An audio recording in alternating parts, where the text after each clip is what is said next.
my fellas, how are you today? Are you okay? I really hope so.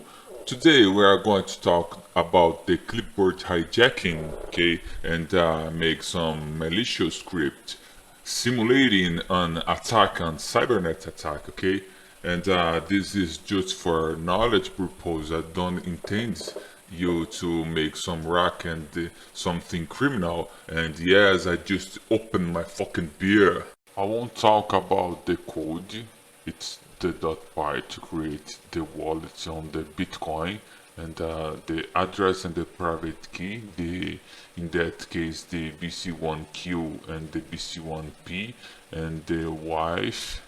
And we need to use the segwit address.py. So you need just print that code on your VS Code, and the segwit address you are going to download.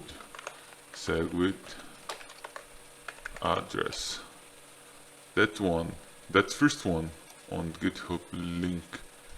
I have too many requests, but that's no problem. You will find out the first link. You just need to download it, and you paste it over here, and you are done. You are ready to create infinite wallets. Okay, I created an index.html to explore the clipboarding hijacking, and also I'm going to make the plus of the cross-site scripting, the XSS, okay. And so I'm going to create the I just created here. I'm calling the script.javascript. So I'm gonna create the script.javascript. Okay, I'm creating the code of the clipboarding hijacking over here, but you need to understand to use script.javascript. You need to access the server, okay. Otherwise you would need to use the cross-site scripting, and I will show you both way to attack, okay.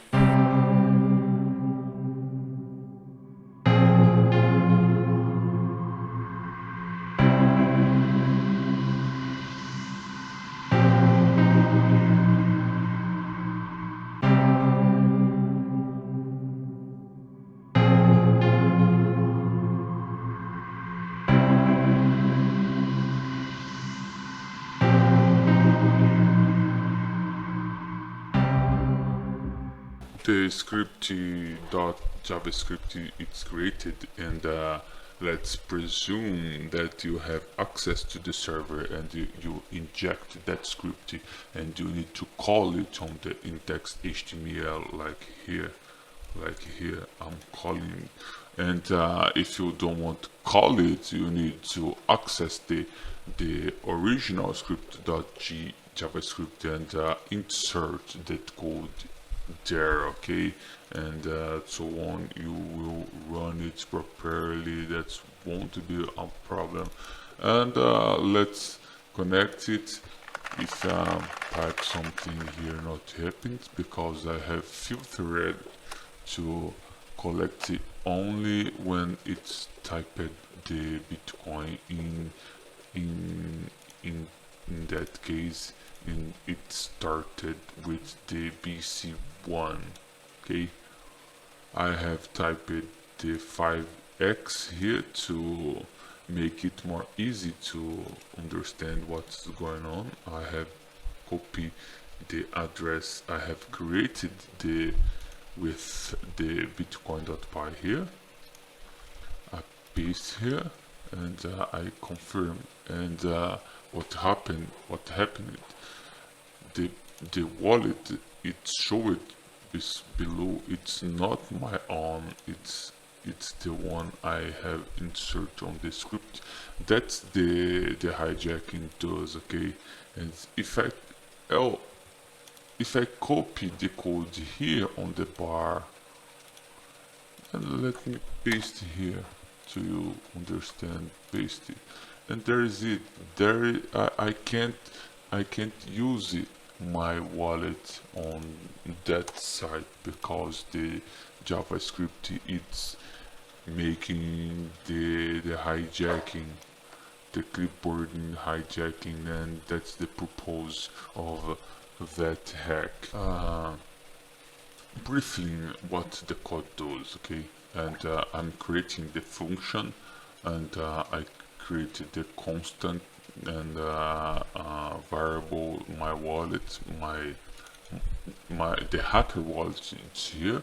I make a configuration to start it, to check the start of the with the BC1 and the last 59 digits may be the A to the Z, and A to the Z and uppercase, and the 0 to the 9. Okay, so it's all digits, it's accepted on the Bitcoin. And here I'm listing the copy and converting the string to remove the space with to string and the string. Okay, I'm checking if the Bitcoin is correctly, if the wallet is correctly. I'm checking if my wallet it's pasted here, and I'm canceling the original copy of my wallet. Okay, that's the first step. Listening to the clicking on the page. Here check if it's a button, okay, like I call it the button. And here I'm searching for the div where the results appear. It's just to show you guys my wallet, the hacker wallet instead of the user. Okay, that's just to show you that that code wouldn't be needed for the hacker. I don't need to know if whatever it's showing on the original site. I need to paste my wallet instead of the user, and that's just again to say to you guys to make understanding how the hack does, okay, without intention of teach you to make something criminals. I'm calling the ID result that's needed to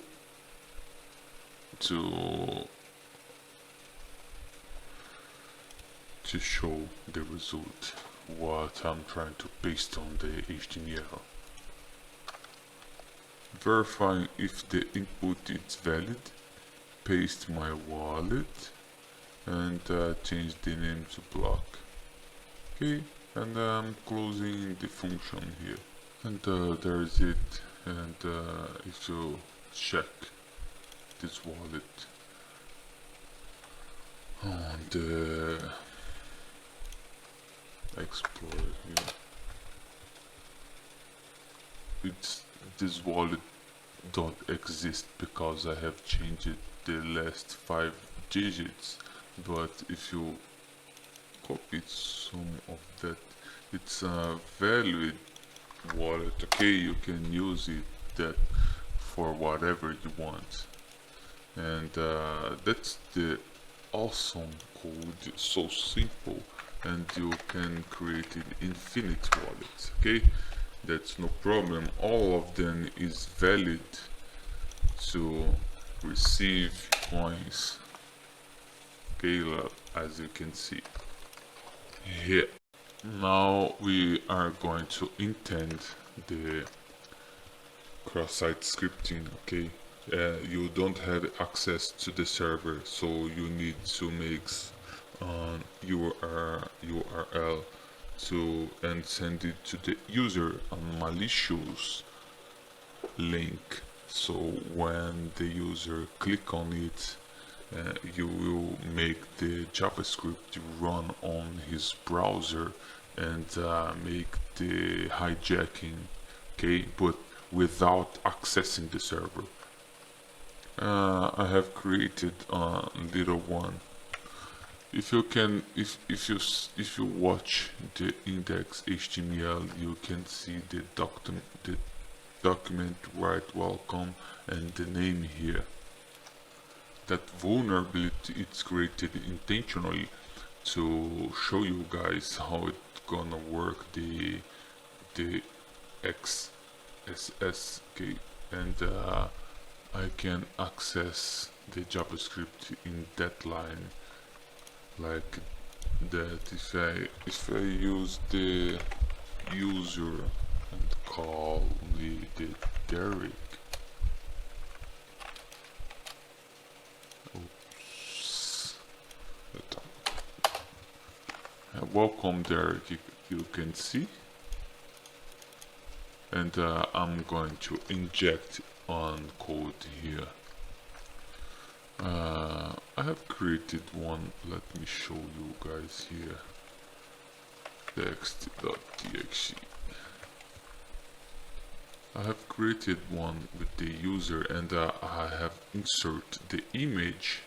That's not much different of the JavaScript here. If you can watch here and watch here, I call it the constant, the W. It's my wallet. Make the configuration to check if it starts with the BC1, and copy the document, make the preparation, and paste my wallet on the browser, and I created here the alert on it to check if it's running properly or not. Okay, have copied. I need to remove that script. Let's make some BBBB just to don't call it the script, otherwise that will be on conflict. Paste. That's the link I need to send to the user. You need to understand that first code, it's the website, okay, and I have created the cross-site scripting further based on the user, okay, and there's no image here, but if I send the one wallet here, nothing happened because I didn't create it. They paste the wallet on the HTML. I just need that sent to the server, okay. Let me copy it, and that's already print the alert on it what I have created on the final here, and I have copied it, and let's paste it on here just so you know, and that's it, the 5Y in the final, like exactly like my payload on here. So I have created the cross-site scripting, and I have explored the vulnerability of the user to insert my malicious code and transfer my wallet, and with the URL sending to the victim when he send his Bitcoin. So his intent letter on the wallet, the hacker will be the receiver one, and he wouldn't he wouldn't find who the owner of Bitcoin wallet, because it's so much easy to create a wallet that's impossible to watch who's the owner of that fucking shit. And that's the real cross-site scripting. Okay, that's what happened in that vulnerability. We often watch the user watching the vulnerability of that cross-site scripting and just saying alert one. But what the fuck is alert one? Alert one is that fucking shit I'm showing you guys. You can explore the vulnerability of that and do so much thing for the hacker way, okay, and to explore the vulnerability of the users. That's what happened when you explore the cross-site scripting, okay. That's not just the alert number one on the scripting, okay. That it's just to show you guys how the attack worth, how it does work. And I hope you have enjoyed. If you like it, don't forget to thumbs up, and ta-ta for now.